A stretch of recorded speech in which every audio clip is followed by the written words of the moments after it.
What's going on, guys? Welcome back to another Fighter Forecast video. Today it is on Dana White's Contender Series, week number 3. We have some very interesting fights, interesting matchups for you, and I've seen different cards throughout the week from people that I watch, some of my friends, and I'm going to have a conflicting card as well, I believe, here. So I'm going to break down the fights for you and show you my picks, and hopefully we can make some money tonight. We do have some big underdog value, hopefully, tonight. Just got a cut today. Looking clean, looking fresh. No more homeless shit. Let's get her going. We got Jack Duffy against Nick Pichettini.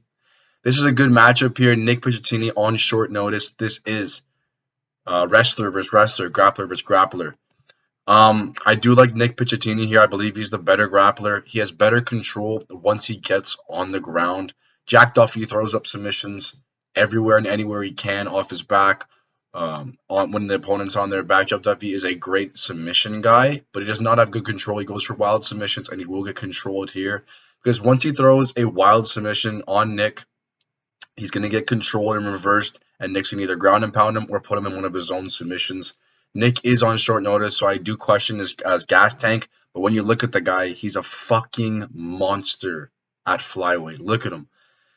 Honestly, I think Nick Pichettini just ragdolls this guy, throws him around, controls him on the ground, stays in mount or side control on Jack Duffy, and gets this job done any way he wants. I believe it can be decision or submission.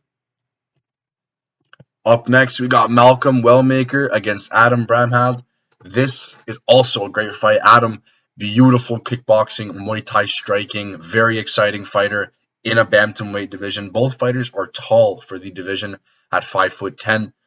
Adam is more of a kickboxer, Muay Thai specialist, and Malcolm is also a sniper on the feet. And when I say sniper, I mean he's a counter striker. He waits for Adam to throw some strikes, and he's going to try and open him up and see where the holes lie in his game. He is good at this, and he also has the better wrestling in this matchup. So I believe if Malcolm is getting beat on the feet, he can shoot a double leg or a single leg and get Adam to the ground and just control him there. I've watched a couple of his fights, and he is good like that. He knows how to mix in his attacks, and he is smart. If he knows he's getting outclassed on the feet, he will mix in the wrestling, and I believe that's what makes him a good fighter in this matchup. I want Adam to win because he's a very exciting fighter at that bantamweight division. But if Malcolm Wellmaker is smart and shows his full skill set in this matchup, he will win this fight. Adam can spark him, but I got Malcolm Wellmaker by decision or KO. Moving on to the third fight. This is a banger of a fight in the middleweight division, 185. We have Marco Tulio against Matthew DeClose. This is a good fight. DeClose has a huge underdog in this matchup. I understand why he's not the favorite, but I don't understand why he's almost a 4-1 underdog. That makes no sense to me. I believe his striking is on par with Marco Tulio, but where he lacks is the grappling aspect of things. I think Matthew DeClose can outstrike Marco Tulio if they want to keep his striking, and that's definitely a possibility. Last time Tulio was on Dana White's Contender Series, he grappled a lot, and that made Dana White not give him a contract because he thought he was boring. So you could see Marco Tulio get into a scrap fight here, into a striking match with Matthew DeClose, which means the fight is going to be extremely close. But if Marco Tulio wants to implement his whole skill set in fighting, with his grappling, with his striking, he should breeze through Matthew DeClose because his grappling is not great. But if he wants to stand and bang, this will be a very close fight and a fight I'd never want to place money on, especially at minus 550. But I will take Marco Tulio to get this job done. Moving on to the fourth fight on the card, and this is where we see some very tight odds. Very tight odds. We got Michael Aswell Jr. He loves to go inside the pocket, throw combinations, and take your fucking head off. Michael Aswell Jr., great boxing, but he is a wild card in that featherweight division.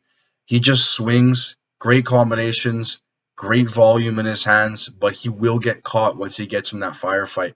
Bogdangrad, very good distance management, good striking as well. This will be a striking match. And honestly, I've watched tape study of both these guys. Bogdangrad is more impressive in my opinion. I think Michael Aswell Jr. is more fun as he loves to get in that pocket and throw. But if we're going skill versus skill, Bogdangrad has the skills to defeat Michael Aswell Jr. And I believe he does so inside the distance with a KO. Give me Bogdangrad in this matchup as the dog. This is the main event of Week 3 Dana White's Contender Series. We have Andre Puliev against Liam Anderson. I'm looking at this. I don't get the odds. I really don't. I know Liam Anderson is a better grappler, but he's not. He's nowhere near a better striker than Andre Puliev. Puliev's striking is class in this middleweight division. He's a long middleweight at 6'4" with a 78-inch reach advantage.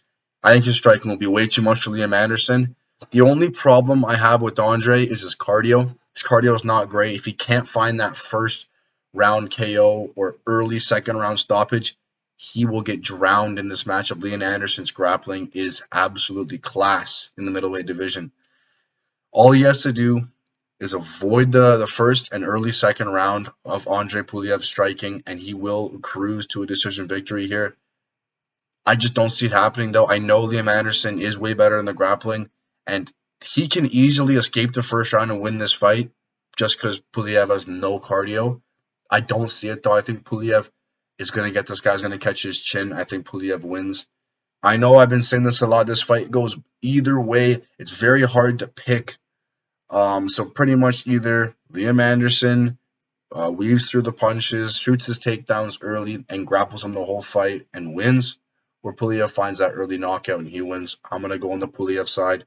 I normally go on the grappler side here, but I think Puliev's striking is way too clean, crisp, and he has good timing. Give me Puliev as the dog in this matchup. And those are my predictions. Obviously, this weekend on Saturday, we don't have a UFC card, so myself and Krista will be just drinking our sorrows away, I guess. And you're also going to see more videos of myself and Cristo together because we are going back to school and we are going to be in the same house. But those are my predictions. I got Puliev, I got Bogdangrad, Marco Tulio, Malcolm Wellmaker, and also Nick Picciottini. That is my card. I have 2 dogs in there, 3 favorites. Let's see if we can make some money. Let's go.